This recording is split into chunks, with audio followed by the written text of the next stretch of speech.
کہ لا الہ الا اللہ محمد رسول اللہ سے حقیقی وفا کرنے والے ہم ہیں کہ تم غور سے سن لو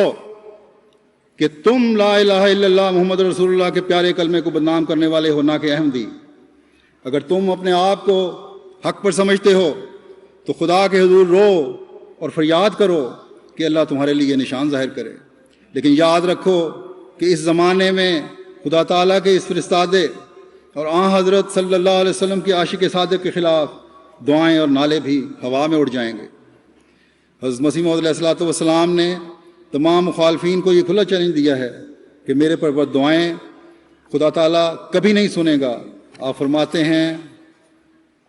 میں محض نصیحتاً للہ مخالف علماء اور ان کے ہم خیال لوگوں کو کہتا ہوں کہ گالیاں دینا اور بد زبانی کرنا طریق شرافت نہیں ہے۔ اگر آپ لوگوں کی یہی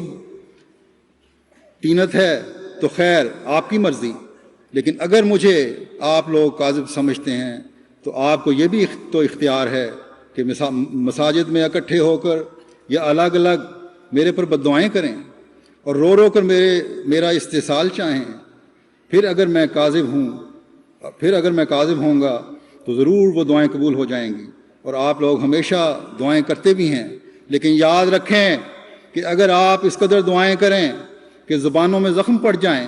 اور اس قدر رو رو کر سجدوں میں گریں کہ ناک گھس جائیں اور آنسوؤں سے آنکھوں کے حلقے گل جائیں اور پلکیں جھڑ جائیں اور کثرت گریہ و زاری سے بینائی کم ہو جائے اور آخر دماغ خالی ہو کر مرگی پڑنے لگے یا مالی خلیہ ہو جائے، تب بھی وہ دعائیں سنی نہیں جائیں گی، کیونکہ میں خدا سے آیا ہوں۔